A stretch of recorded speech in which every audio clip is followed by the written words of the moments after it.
ಅಥವಾ ಅರಿವಿರಲ್ಲ, ಅದನ್ನು ಸಂವಿಧಾನ ಮಾಡ್ಕೊಂಬಂದ್ರೆ ಅದನ್ನು ಡೀಟೇಲಾಗಿ ಮಾತಾಡೋಣ. ನಾನು ಶಾಬಾಜ್ ಅವರೇ, ನೀವು ಹೇಳಬೇಕು, ಚುನಾವಣಾ ಅಕ್ರಮದ ಬಗ್ಗೆ ಇವತ್ತು ರಾಹುಲ್ ಗಾಂಧಿ ಅವರು ಧ್ವನಿ ಎತ್ತಿದ್ದಾರೆ.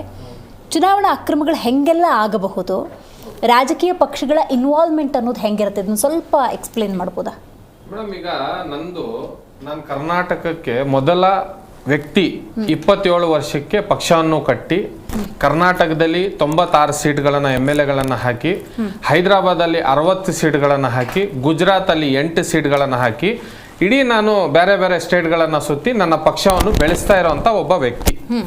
ನನಗೆ ಏನೇ ಸಮಸ್ಯೆ ಆದರೂ ಕೂಡ ನಾನು ಒಂದು ನ್ಯಾಷನಲ್ ಪಾರ್ಟಿ ಕಟ್ಟಿದ್ದೀನಿ ಅಂತ ಹೇಳಿದ್ರೆ ನನಗೆ ನ್ಯಾಷನಲ್ ಲೆವೆಲ್ಗೆ ಬರಕ್ಕೆ 10 ವರ್ಷ ಬೇಕು. ಸ್ಟೇಟ್ ಲೆವೆಲ್ ಬರಕ್ಕೆ ಒಂದು 5 ವರ್ಷ ಕೆಲಸ ಮಾಡಬೇಕು, ಜನಗಳ ತನಕ ತಲುಪಿ ಏನೇನು ನಮ್ಮ ಕೆಲಸಗಳು ಕಾರ್ಯಗಳು ನಮ್ಮ ಮ್ಯಾನಿಫೆಸ್ಟೋ ಎಲ್ಲ ತಗೊಂಡೋಗಿ ಪ್ರೆಸೆಂಟ್ ಮಾಡಿ. ನನ್ನ ಜೊತೆನೆ MLA ಎಲೆಕ್ಷನ್ಗೆ ನಿಂತ್ಕೊಂಡಾಗ ನನ್ನ ಜೊತೆ ಸ್ವತಃ ಎಲೆಕ್ಷನ್ ಕಮಿಷನ್ ನನಗೆ ಮೋಸ ಮಾಡಿದೆ. ನನ್ನ ಪಕ್ಷದಿಂದ ನಾನು MLA ಕಂಟೆಸ್ಟ್ ಮಾಡಿದಾಗ್ಲೇ, ಈಗ ಬೈ ಎಲೆಕ್ಷನ್ ಆಯ್ತು ಆ ಸಮಯದಲ್ಲಿ, ಇದಕ್ಕಿಂತ ಮುಂಚೆ ಕುಮಾರಸ್ವಾಮಿ ಅವರು MLA ಆದಾಗ್ಲೂ ಕೂಡ ನಾನು ಕಂಟೆಸ್ಟ್ ಮಾಡಿದ್ದೆ. ಕುಮಾರಸ್ವಾಮಿ ಅವರು ನನ್ನ ಹೆಸರು CM ಶಾಬಾಜ್ ಖಾನ್ ಅಂತ ಹೇಳಿ 14ನೇ ನಂಬರ್ಗೆ ಹಾಕಿದ್ರು ನನಗೆ. ನಾನು ಎಲೆಕ್ಷನ್ ಕಮಿಷನ್ ಹತ್ರ ಹೋಗಿ RO ಹತ್ರ ಗಲಾಟೆ ಮಾಡಿದೆ. ನಾನು ಏನಕ್ಕೆ ಅಂತ ಹೇಳಿದ್ರೆ ಈ ನಂಬರ್ಗೆ ನಾನು ಬರೋದೇ ಇಲ್ಲ, ಯಾಕಂದ್ರೆ ನಾನು ಅನ್ರೆಕಗ್ನೈಸ್ ಪಾರ್ಟಿ ಆಗಿರ್ಬೋದು, ಬಟ್ ಪಾರ್ಟಿ ವೈಸ್ ಆದ್ರೂ ಹಾಕ್ಬೇಕಲ್ಲ ನೀವು. ಆ ಸಮಯದಲ್ಲಿ ಏನ್ ಮಾಡ್ಕೋತಾರ ಅವರು, ಮತ್ತೆ ಎಚ್ಚೆತ್ಕೊಂಡು 2ನೇ ದಿವಸ ಬೆಳಿಗ್ಗೆ ಹೋಗೋ ಅಷ್ಟರಲ್ಲಿ ಲೀಸ್ಟೇ ಚೇಂಜ್ ಮಾಡ್ಕೊಂಡಿರ್ತಾರೆ. ಇದು ಪಬ್ಲಿಕ್ ಆಕ್ಟ್ ಅಲ್ಲಿ ಆಗಿರೋದು. ನನಗ್ ಮಾಹಿತಿ ಇರೋದಿಕ್ಕೆ ನಾನು ಫೈಟ್ ಮಾಡ್ಬೋದು, ಅದ್ರ ಬಗ್ಗೆ ಮಾಹಿತಿ ಇಲ್ದಿರೋರ್ಗೆ ಯಾವ ರೀತಿ ಮೋಸ ಮಾಡಲ್ಲ ಇವರು.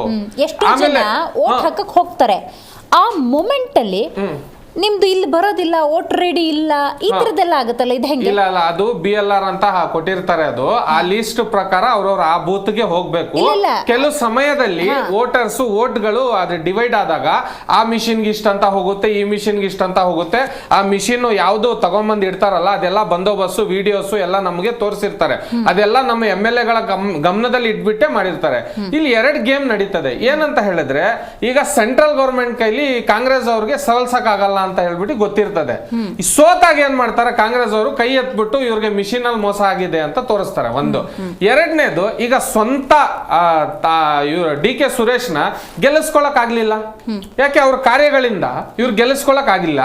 ಬಿಜೆಪಿ ವ್ಯಕ್ತಿ ಕೇಳಿ, ಇಲ್ಲಿ ಬಿಜೆಪಿ ವ್ಯಕ್ತಿ ಒಬ್ಬ ಒಳ್ಳೆ ವ್ಯಕ್ತಿ. ಯಾರು? ಬಿಜೆಪಿ ಅವರು ಎಲ್ಲ ಒಳ್ಳೆಯವರು ಅಂತ ನಾನು ಹೇಳ್ತಾ ಇಲ್ಲ.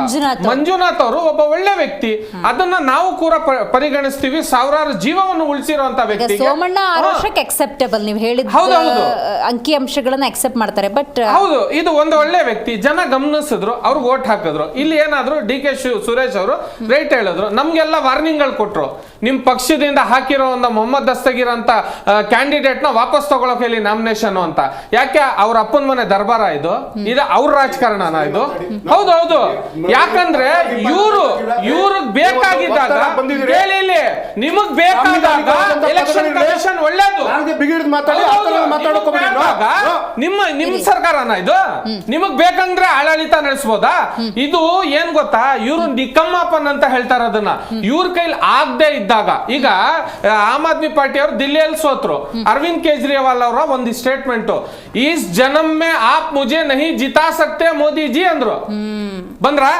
ನಿಮ್ ದುರಾಂಕಾರದಿಂದ ನೀವು ಹಾಳು ಮಾಡ್ಕೊಂಡ್ರಿ. ಶಿಕ್ಷಣ ಇಲಾಖೆ ಎಲ್ಲೋ ಒಂದ್ ಕಡೆ ಕಟ್ತಾ ಇದ್ರಿ. ನಾವು ಗಮನ ನೋಡಿ ಮೇಡಮ್, ಒಳ್ಳೇದ್ ಮಾಡಿದ್ರೆ ಒಳ್ಳೇದು ಅಂತ ಹೇಳೋಣ, ಕೆಟ್ಟದ್ ಮಾಡಿದ್ರೆ ಕೆಟ್ಟದ್ದು ಅಂತ ಹೇಳೋಣ. ಎಲ್ಲಾರು ಒಳ್ಳೆಯವರು, ಎಲ್ಲಾರು ಕೆಟ್ಟವರು. ನಾಳೆ ದಿವಸ ನಾವು ಅಧಿಕಾರಕ್ಕೆ ಬಂದೇ ಬರ್ತೀವಿ. ನಮ್ ಪ್ರಯತ್ನನು ಜನ ನೋಡ್ತಾರೆ, ನಮ್ಮನ್ನ ಗಮನಿಸ್ತಾರೆ. ಹೇಳೋದೇನಂತ ಹೇಳಿದ್ರೆ, ನೀವು ಸೋತಾಗ ಒಬ್ರ ಮೇಲೆ ಬ್ಲೇಮ್ ಮಾಡೋದು, ನೀವು ಗೆದ್ದಾಗ ಅಂತ ಅಲ್ಲ. ಆಮೇಲೆ ಸ್ಟೇಟ್ ಕಮಿಷನ್ ಈಗ EVM ಬಗ್ಗೆ ಅಷ್ಟೊಂದು ಗಂಭೀರವಾಗಿ ಮಾತಾಡ್ತಿದಾರಲ್ಲ. ಈಗ ಜಪಾನ್ ಅಲ್ಲೇ ಯೂಸ್ ಮಾಡಲ್ಲ. ದರ್ಶನ್ ಅವರು ಬಹಳ ಇನ್ಪುಟ್ಸ್ ಕೊಟ್ರು ಅದ್ರ ಬಗ್ಗೆ. ಮೇಡಮ್, ಅವರು ಕಾಂಗ್ರೆಸ್ ಅವ್ರ ಅಂದ್ಮೇಲೆ ಹೇಳಬೇಕಲ್ಲ. ಅಲ್ಲಲ್ಲ, ನಾವು ಕಾಂಗ್ರೆಸ್ ಅಂತ ನೋಡೋದ್ ಬೇಡ, ಒಬ್ಬ ಮತದಾರರಾಗಿ ನಾವು ನೋಡೋಣ. ಇಲ್ಲ ಮೇಡಮ್, ಮತದಾರರಾಗಿ ನೋಡಿ, ಒಂದ್ ನಿಮಿಷ, ನಿಮ್ಗೂ ಈ ಮಾಹಿತಿ ಇರಲ್ಲ. ನಾನು ಒಬ್ಬ MLA ಆಗಿದ್ದೀನಿ ಅಂತ ಹೇಳಿದ್ರೆ ನನ್ನ ಗಮನದಲ್ಲಿ ಅಲ್ಲಿ ಬರುವಂತ ಪೆಟ್ಟಿಗೆಗಳು, ಬಾಕ್ಸ್ಗಳು, EVM ಪ್ರತಿಯೊಂದು ಯಾವ ಬೂತ್ ಅಲ್ಲಿ ಯಾವ EVM ಕೂತಿದೆ ಅಂತ ಹೇಳಿ ನಮ್ಗೆ ಅದ್ರ ಬಗ್ಗೆ ಮಾಹಿತಿ ಕೊಟ್ಟಿರ್ತಾರೆ. ನಾವು ಹೋಗಿ ಚೆಕ್ ಮಾಡ್ತೀವಿ. ನಮ್ಗೆ ಯಾವುದೇ ರೋಕ್ ಟೋಕ್ ಇರಲ್ಲ. ನೀವು ಒಳಗಡೆ ಬರಂಗಿಲ್ಲ, ನೋಡಂಗಿಲ್ಲ, ನಾವು ಆ ತರ ಇಲ್ಲ. ನಾವು ಜನಗಳಿಗೆ ವೋಟ್ ಹಾಕ್ತಾ ಇದ್ರು ಕೂಡ ನಿಲ್ಲಿಸ್ಬಿಟ್ಟು ಹೋಗಿ ಅಲ್ಲಿ ಒಳಗಡೆ ನೋಡ್ತೀವಿ. ಪ್ರತಿ ಒಂದು MLA ಆಮೇಲೆ ಅವ್ರಿಗೆ ಆಗಿರುವಂತ ಏಜೆಂಟ್ಗಳು ಅದೆಲ್ಲ ಮಾಡುವಂತ ಕೆಲಸಗಳೇ. ಇಲ್ಲಿ ಏನಾಗ್ತಾ ಇದೆ ಅಂದ್ರೆ ಗೇಮ್ ಹೆಂಗ್ ಫಿಕ್ಸ್ ಆಗುತ್ತೆ ಅಂತ ನೀವು ಅದು ಸ್ವಲ್ಪ ಅರ್ಥ ಮಾಡ್ಕೊಳ್ಳಿ. ಇಲ್ಲಿ ಗೇಮ್ ಸ್ಟೇಟ್ ಎಲೆಕ್ಷನ್ ಕಮಿಷನ್ ಇರುತ್ತೆ ನೋಡಿ, ಆ ಕಮಿಷನರ್ನ ಬುಕ್ ಮಾಡ್ಕೊಬಿಡ್ತಾರೆ ಇವರು.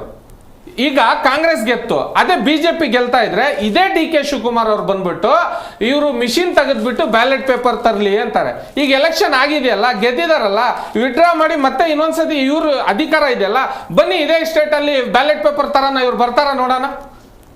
ಆಗಲ್ಲ ಇವ್ರ ಕೈಲಿ, ಹೇಳಿದ್ರಲ್ಲ ಅವರು ಆಗಲ್ಲ ಮೇಡಮ್. ಇವ್ರು 70 ವರ್ಷದಿಂದ ಹೇಳ್ತಾ ಇದ್ದಾರೆ. ಬಿಜೆಪಿ ಈಗ ನಿನ್ನೆ ಮೊನ್ನೆ ಬಂದಿರೋ 15 ವರ್ಷದಿಂದ ರಾಜಕಾರಣ ನಡೆಸ್ತಾ ಇರೋದು. ಈಗ ಇವ್ರು ಇದ್ದಾಗ್ಲೂ ಹೇಳಿದ್ರು, ಯಾರು ವಾಜಪೇಯಿ ಅವ್ರು ನಡೆಸಿದಾಗ್ಲು. ಅದೇ ಈಗ ಆ ವಾಜಪೇಯಿ ಮಾಡಿರುವಂತ ಆಸ್ಪತ್ರೆಗಳಲ್ಲಿ ಇವ್ರುಗಳೇ ಹೋಗಿ ಇಲಾಜ್ ಮಾಡಿಸ್ಕೋತಾರೆ. ಈ ವಾಜಪೇಯಿ ಸರಿ ಇಲ್ವಲ್ಲ, ಯಾಕೆ ಮಾಡಿಸ್ಕೋತೀರಾ ನೀವಲ್ಲಿ? ಯಾಕಂದ್ರೆ ಒಂದು ವ್ಯಕ್ತಿ ಬೆಳಿಬೇಕಾದ್ರೆ ಇವ್ರ ಕೈಲಿ ನೋಡಕ್ಕೆ ಅಥವಾ ಸಹಿಸ್ಕೊಳಕ್ ಆಗಲ್ಲ. ನಾವು ಮುಸ್ಲಿಮ್ಸ್ ಅಂದ ತಕ್ಷಣ ನಾ ಕಾಂಗ್ರೆಸ್ ಸಪೋರ್ಟ್ ಮಾಡಿಬಿಡ್ಬೇಕು, ಬಿಜೆಪಿ ಕಡೆ ಹೋಗಂಗಿಲ್ಲ. ನಾವು ಮುಸ್ಲಿಮ್ಸ್ ಅಂದ ತಕ್ಷಣ ನಾವು ಆಮ್ ಆದ್ಮಿ ಕಡೆ ನೋಡಂಗಿಲ್ಲ.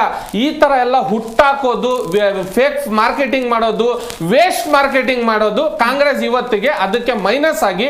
ಆಮೇಲೆ ರಾಹುಲ್ ಗಾಂಧಿಗೆ ಸ್ಪಷ್ಟವಾಗಿ, ರಾಹುಲ್ ಗಾಂಧಿಗೆ ಯಾವುದಾದ್ರೂ ಒಂದು ಪೊಲಿಟಿಷಿಯನ್ಗೆ ನೀವು ಕಂಪೇರ್ ಮಾಡಿದ್ರೆ ಯಾವ ಪೊಲಿಟಿಷಿಯನ್ಗೂ ಸಮ ಇಲ್ಲ ರಾಹುಲ್ ಗಾಂಧಿ. ಅವ್ರಿಗೆ ಅಷ್ಟೊಂದು ಅಧಿಕಾರ ಜನ ಕೊಡಂಗಿದ್ರೆ ಯಾವತ್ತೋ ಕೊಟ್ಟು ಆ ವಂಶದಿಂದ ಬಂದಿರೋರು. ನಮ್ಮಂಗೇನೋ ಒಳೆ ನರಸೀಪುರದಿಂದ ಬಂದು ಪಕ್ಷ ಕಟ್ಟಿ ಕಷ್ಟಪಟ್ಟು ಏನೋ ದೇವೇಗೌಡರ ಫ್ಯಾಮಿಲಿ ತರ ನಾವು ಹೋಗಿ ಜನಗಳ ಮುಂದೆ ತಲುಪ್ತಾ ಇರೋ ಆ ತರ ಅಲ್ಲ. ಅಷ್ಟು ರಾಹುಲ್ ಗಾಂಧಿಯಿಂದ ಬಂದಿರುವಂತಹ ಸಣ್ಣ ಅಲಿಗೇಷನ್ ಅಲ್ಲ ಇದು.